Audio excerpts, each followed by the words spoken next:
Good afternoon, everybody, and welcome to Hope Partnership's webinar, Leadership for a New Era of Mission. Joining us today is Reverend Dr. Rick Morse. Rick is a Vice President here at Hope Partnership, and he's going to be sharing with us in just a moment. Before we get started, I want to invite you to participate in today's session, and here's how you do that. Everybody's phone line has been muted, so you don't have to worry about any background noise coming from your telephone. All of our phones are on mute except for the one here. If you do have a question or a comment that you'd like to share, use the chat box, which is down in the corner of your screen, and just type your question into there and hit send, and we'll get to that question as soon as we can. At the end of our session, you'll receive an email from us asking for any feedback. We invite you to take advantage of that opportunity and tell us how we can make these better, and maybe even suggest a topic or something that we might cover in the future. One last comment, we are recording today's session, and so this will be available on Hope Partnership's website in just about a week or so. We're glad you're with us, and I'm not going to delay things any longer, so here is Rick Morse with today's topic. Well, good afternoon, everybody, and we appreciate the fact that you're here today and that we're able to talk about leadership. When we talk about leadership in what we're trying to be about today, we're really talking about transformational leadership. We're not just talking about leadership in general, but transformational leadership. And there's no question, I think, at this point in our lives that the church is in a new era of mission, that the church as an institution shows every kinds of sign of weakening and decaying because we're no longer doing the kinds of things or answering the kinds of questions that people in communities actually have to ask. So we've seen this through lower participation, financial issues in many of our churches, the closing of churches. If you're a disciple, we closed 99 congregations last year, which was a record. And we're starting to see the closure of churches accelerate. Many of our congregations have too large of facilities because they once housed great ministries and things that were going on for a different era. And we have rooms that are kind of dedicated to ministries and missions of the past that used to work really well that no longer sometimes do. We see our utilization of volunteers largely going towards decision-making and institutional vitality issues, and aging congregants, and worse than anything, a lot of low energy among people that make these congregations their home. Well, one of the things that we had noticed before was, I'm having a little trouble moving slides here, was that leadership used to be taught as a skill. We used to think, particularly in the 60s and the 70s, that leading a group of people, and the leadership model that I like to think about is a transformational leader is somebody who can take a group of volunteers to a place they would not have gone otherwise. But leadership used to be taught as a skill.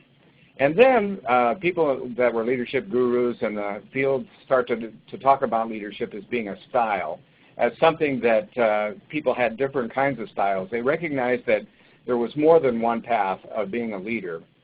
And so as time went on, it became defined as situational leadership, which meant that leaders became really adept at understanding how much motivation a person had and how much skill content they needed in order to be a good follower. So as leadership continued to go on, then these gurus have developed a goal towards a path form of leadership, which was where you set goals for the congregation that were measurable, and then you determined the path that you would try to follow to do that. All of these styles of leadership, which were defined earlier, were somewhat seen as transactional, which means that these are kinds of skills that were taught in terms of leading people to maintain an institution or to maintain a structure in the way that it always has been. But transformational leadership is much different. Transformational leadership is about moving a group of people to a different place, to a different way of being, and to a different way of acting. And so it's not about just tweaking and improving a little bit of the things around you. It's about a much deeper level of leadership. Another way, for those of you that know about adaptive change, this is the type of leadership that leads towards adaptive change rather than the type of leadership that leads towards maintenance of the institution the way that it's always been. So let's look at how we might have gotten to be this way. Many of you that have been to things that I've done in the past have seen this paradigm. You've seen life cycle of a congregation. I just want to define it real briefly. You know, when a church first starts, and we at Hope Partnership have worked with over 800 new church starts now, the only thing that we notice is that all they have is a pastor who has some energy, that has a bit of a dream of what a church could do and how it would be different and what kind of difference it would make. And so that initial stage is vision and energy. The next level is people become attached to that vision, to that dream that is being spun by the new church planter normally. And people start to come together and they develop intimacy with each other, or they begin to develop deepening relationships. As those relationships deepen, then people see a need to develop program. They see a need to organize their life together. And program development emerges out of that. So pretty soon you have a Sunday school program or a music program emerging. Now, if people don't like each other, if people haven't developed relationships with each other, they're not going to develop programs. They're not going to volunteer to work with each other. And so you can't skip the relationship building phase of a new congregation's development cycle. Finally, when it gets up to the top, just before the church begins to decline, then it enters into an administrative phase. Pretty soon they say, let's get organized, and when they start doing that, they put in budgets, they start putting in officers, they start putting in business meetings, and pretty soon they have forgotten the mission of the church. And as they've forgotten the mission of the congregation, or that dream that unified them, that held them together, now they're serving the institutional side of the congregation. And the more energy and time they spend on the institutional side, the more energy they lose, because it's not very life-giving. It's kind of just walking the dog to keep the doors open. As that energy goes down, then congregations begin to lose intimacy with each other. The relationships start to break down. And the reason relationships break down a lot of times and conflict emerges in the congregation is because there's a failure of a unifying dream that holds them together. And so we don't have that unifying dream. We have competing dreams that are working, and people then begin to lose intimacy. And then the last thing that happens, or next to last thing, is you lose program, because if people don't like each other, they're not going to volunteer to serve each other in the life of a congregation, or even serve their community. And the very last thing that's left in the life cycle of a congregation is its administrative function. You know, I've worked with congregations, and Matt's worked with congregations where they don't have Bible study, they don't have congregational celebrations, they don't have potluck dinners, they don't have any mission outreach projects, but they have a board meeting every month because they've kept that administrative cycle going in the life of their congregation. So when we talk about transforming a congregation, people used to think that the thing that we're trying to do is to get the congregation to get back to this original area down here, this original starting point.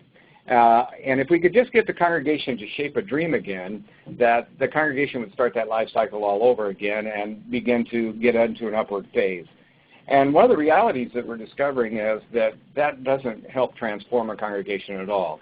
It becomes more of a transactional process, because you're still trying to rejuvenate the institution that you're maintaining, which means it's largely a transactional act. So what we've discovered through Otto Scharmer's book, Theory U, is that the transformational process is actually a U-shaped type of process. It's a process of letting go in order to let something come. And the way we let something come is by failing forward. Now, a transformational leader will lead people through this process, and that's what I'd like to talk a little bit more deeply about this afternoon. So what happens is, when a congregation has been in this part of its life cycle for a while, it's good for the church to take a break, to step back, and to assess itself, and to look very clearly at what they've become and how that meshes with obtaining God's mission. You know, sometimes I think that we just do things because we've always done it over and over and over again, and we haven't really thought, how does this connect to God's mission? How does that make our church any different than the local Kiwanis Club? How does that make our church, a faith community where people are growing in their spirituality and transforming their lives as well? So that assessment is a really important aspect of the transformational process. That leads into episodic conversation.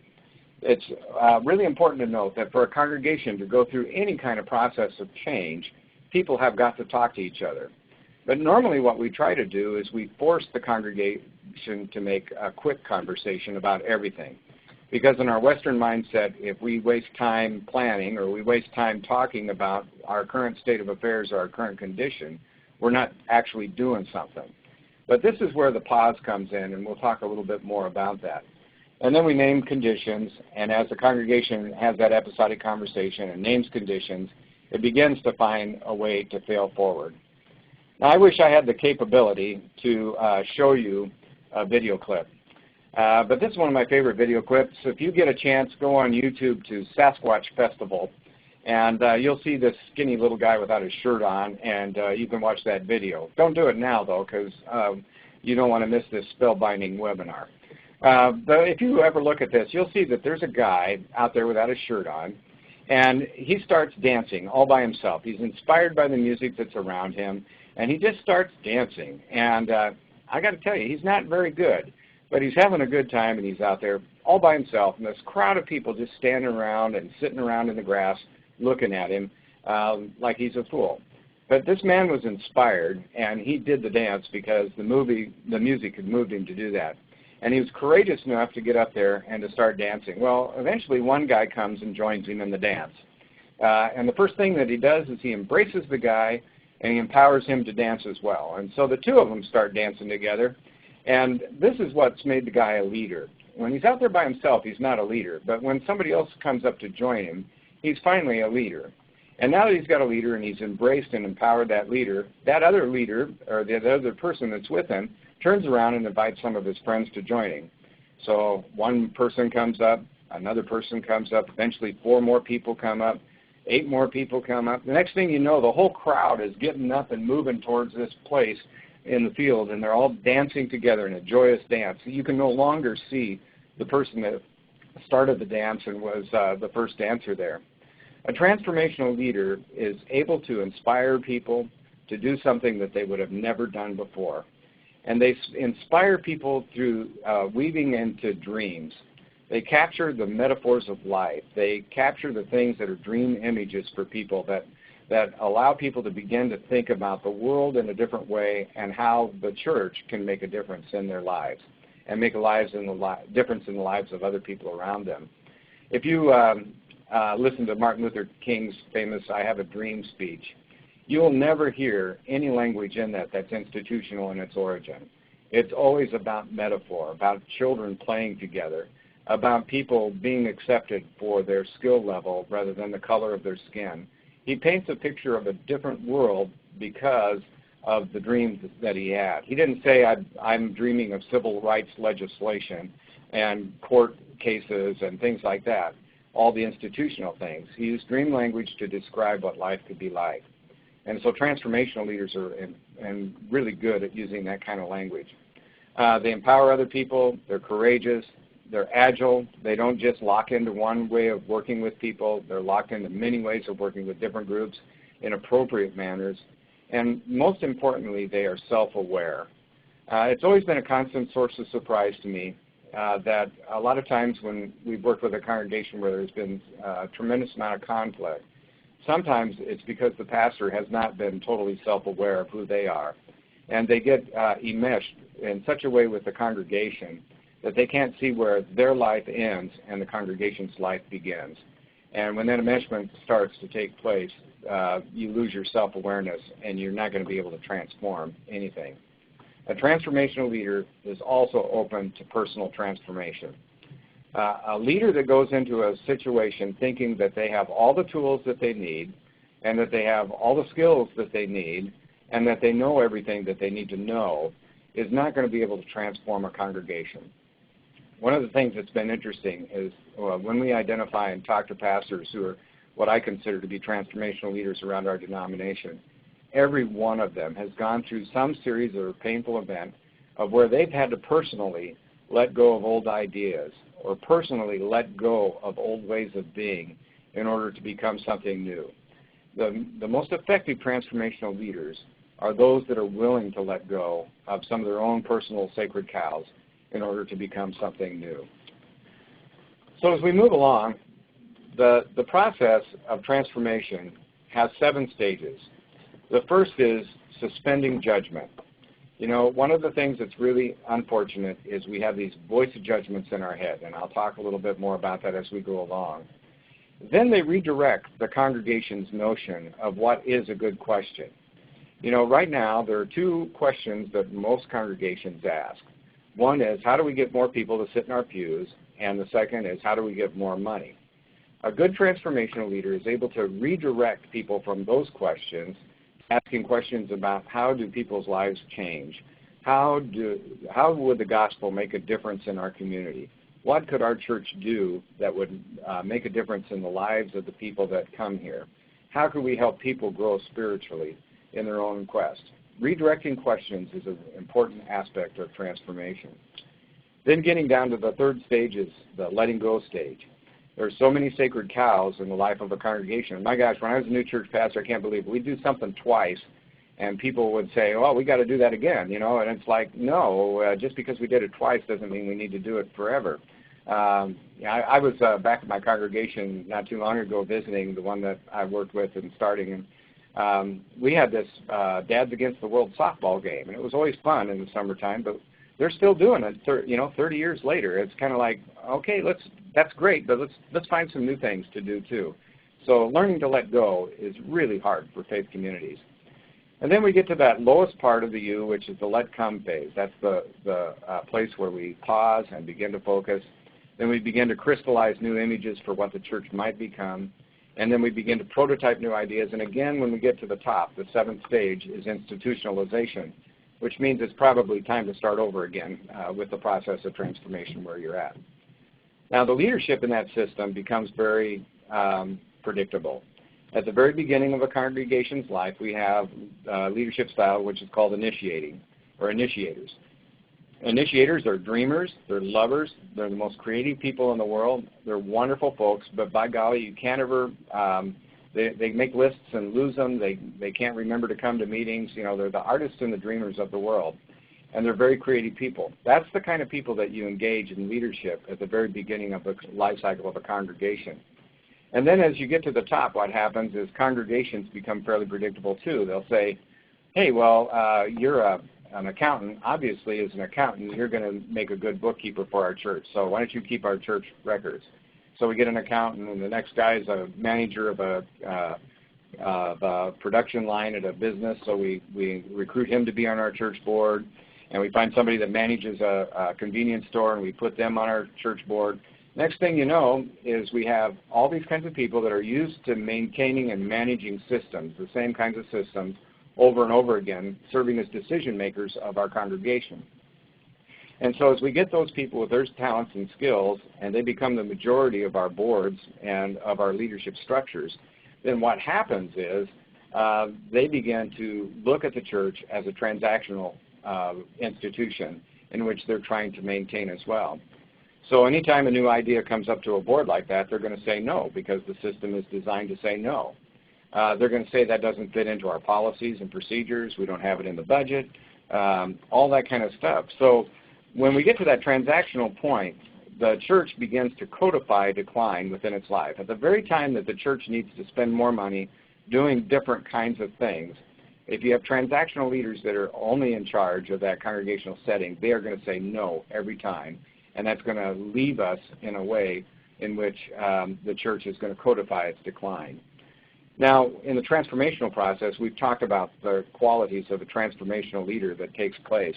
And this transformational leader usually resides in this area. But you'll notice again, when we get down here, we need those initiators, those dreamers and those lovers that we had at the beginning of the life cycle to really begin to flourish within the life of the congregation. These people here, up here in the transactional leaders, they're scared to death of losing $1. These people down here, if they did an event and it cost $50 and they lost $50, they would be happy. They had a good time trying it, even though it didn't work. They don't fear failure like these folks do, and they're willing to take more risks than this group is. Now, I'm sure you can imagine that transactional leaders and initiators are not real close friends. But these are two very divergent groups of people, two divergent worldviews in how they look at the world and how they look at the church. Because of that, and the fact that these guys aren't sending these guys any Christmas cards, we need another group of people called bridge builders. And the bridge builders will work very, very well in trying to keep both players in the game and keeping the church vital and informed about what they're doing. So transformational leaders have the skill of redirecting. Churches that are focused on institutional vitality are asking the wrong kinds of questions. So these transformational leaders will redirect the questions in ways that make a difference. And again, transformational leaders curb the voice of judgment. It's an interesting fact that they've discovered that with kids 4 years of age and under, 95% of those children will score as creative geniuses on creativity tests. When you get up to the 30s in age category, only about 4 to 5% of the population scores as genius in creativity. That's because we have this well-developed voice of judgment that goes within our lives as we get older. And as that voice of judgment begins to keep going, we keep coming up with reasons why we can't do things. And so we've got a number of activities that we do in the transformational journey that help congregation look at their creativity. And one of the things that's really funny to me is that in one of these experiential things that we do in the learning thing, that I could give the same experience to a group of kindergartners and they will succeed. Whereas every time you give this same experience, and I don't want to tip my hat about what it is, but you give the same experience to a group of adults, they'll fail every time because they have this voice of judgment that says, I can't do this, this is impossible, it's a difficult task. You ask any child to paint a picture, they're going to paint a picture. And it might not be the most beautiful thing in the world, but they're going to paint a picture. They're going to do it, and they'll have fun doing it. Whereas we would say, I don't know how to paint. I can't do that kind of stuff. I have a 4-year-old granddaughter, or a 3-year-old granddaughter, and it was funny. The other day she was telling me it was snowing out. It was 98 degrees outside, and yet she wanted to go outside and play in the snow. So we went outside. She was catching snowflakes in her mouth. We laid on the ground and made snow angels. We made a snowman. All those kinds of things were going on because she didn't have this voice of judgment in her head saying, no, it's not snowing. You can't do it. So transformational leaders curb that voice of judgment. They don't let people get away with saying, we don't have enough money, we don't have enough time, nobody will do it, we don't know how to do it, we might fail if we try it. All these different excuses that congregations find for doing that. It's an important task in transformational leadership. Another thing is that transformational leaders engage in what we call suspension. Suspension is the act of leaving something hanging. That really drives people crazy in congregations, particularly Calvinistic background churches like we do in the Reformed tradition. We want to solve everything. If there's a problem, we can't stand having a knot untied. We've got to tie all the loose ends up and make sure everything's going on. Well, when you look at this painting here in this picture, you'll see that a Chinese artist will sit and look at a landscape, and they may sit on the edge for a whole week just looking at something, and then they suddenly go and paint. And they don't paint in the landscape. They go back to their studio and paint. Whereas in the Western world, the artist starts painting immediately when they set up their canvas without really looking at it. The difference with Chinese art when we see it is because they use the process of suspension in doing this. And when they go back to their studio, they only paint the things which they think are really important. So if you look at this picture, you'll see we're missing a shoreline. We're missing maybe docks. We might be missing, I've been to China a number of times, we're missing all kinds of garbage that's floating in the water. You know, all we have is the things that this artist thought were essential to the painting. And that's the transformational process, is finding out, sensing what there is in the world that needs to be retained, throwing out the rest, and retreating and reflecting about God's mission and prototyping and acting swiftly. Well, the whole transformational process really is a spiritual process. I've been reading about this. You know, some of the most spiritual people there are people that are writing about transformation. Otto Scharmer happens to be Buddhist, but it's a very spiritual thing indeed. Presencing is spiritual. It looks at the deepest source of who we are. And when we can take the time through meditation or whatever to suspend and redirect our attention, then perception can start. It moves from seeing details to accessing our imagination. But you cannot be inspired saying it's time to be inspired. You have to take the time to breathe deeply and know that God is in the depths if you hope to be a transformational leader. let me talk about one more paradigm before we get to our question and answer period of time. One is, I like to think of this as high road thinking, or high road ways of acting rather than low road. For me, low road is you identify the problem and you fix it. That's a problem-solving method, but it's also a very cheap method. And it works well for things like if the furnace is broken or, the air conditioning is not working properly. That's transactional kinds of decision-making that leads to technical change that doesn't get us to the depth. An interesting story was written about the medical profession in Germany, and they started talking to doctors about how they were working with their patients. And they found a great deal of unhappiness among doctors working with their patients because all they were able to do was the transactional part of making decisions and working with their patients. And that was somebody would come in, they'd have a disease or something, and they would fix it and send them on their way. So doctors began to talk about it, and they said, we take diabetes, for example. We have somebody come in, and they're diabetic. We just adjust their medication and stuff so they can get their blood sugars right and send them out the door. But what would happen if we could get deeper, if we could get into the behaviors that have led to that diabetes, that have led to the kinds of things that are causing their diabetes to be unmanageable, like their diet and their ability to exercise? What if we could begin to work on their behaviors? That gets a little bit deeper and a little bit closer to the root. But then the doctors got to talking and they said, what would happen if we even got to the place where we could begin to help them control their environment so that they're not sitting in front of a big apple pie at the end of dinner, so that they're not in the kind of places where people are forcing food down their throat, where they are in a place where they can get access to exercise, where we can control that environment.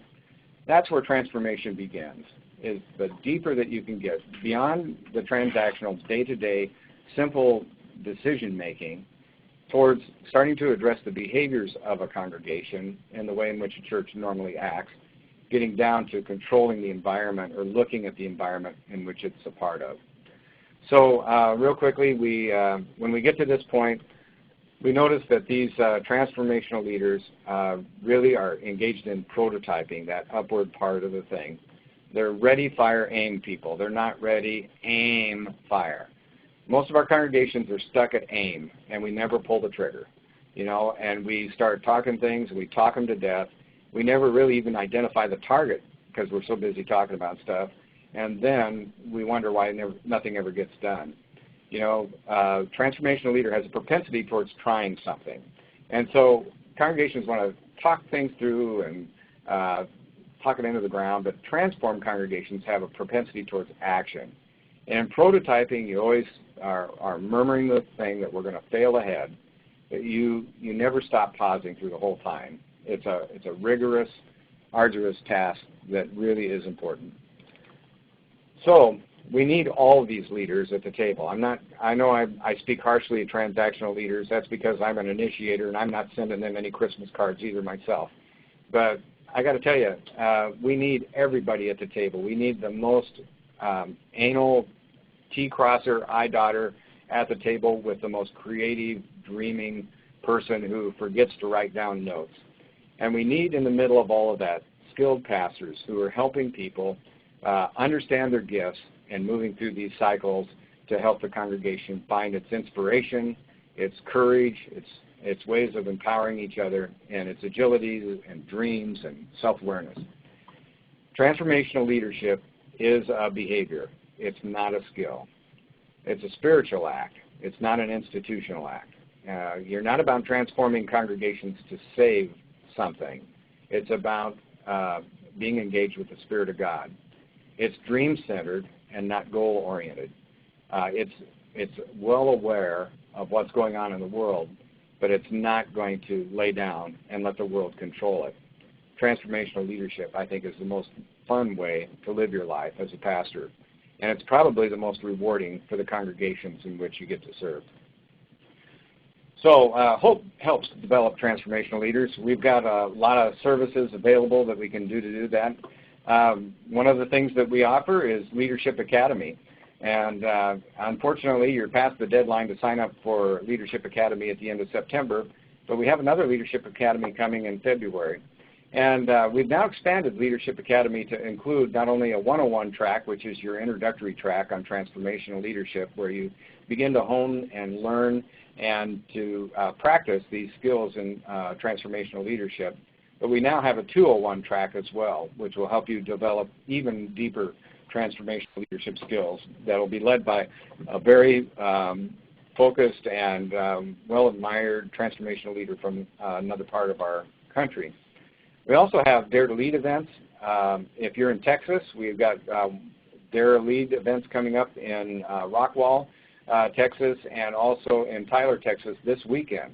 And if you want to attend that, I would go to the HOPE website and look at the information, or contact your area office to see if you could participate. It's a really valuable experience to introduce you to the journey. And we're doing the journey now in 7 different regions. Of the 7 regions that we're doing that in, with 42 congregations and with over 300 leaders, we're working on issues that relate to becoming a transformational leader. One of the things that we've discovered that's really great about the transformational journey is it's about working both with lay leaders and clergy together to help them develop the same vocabulary about transformation, so that the congregation can work towards a new image of being and a new way of life.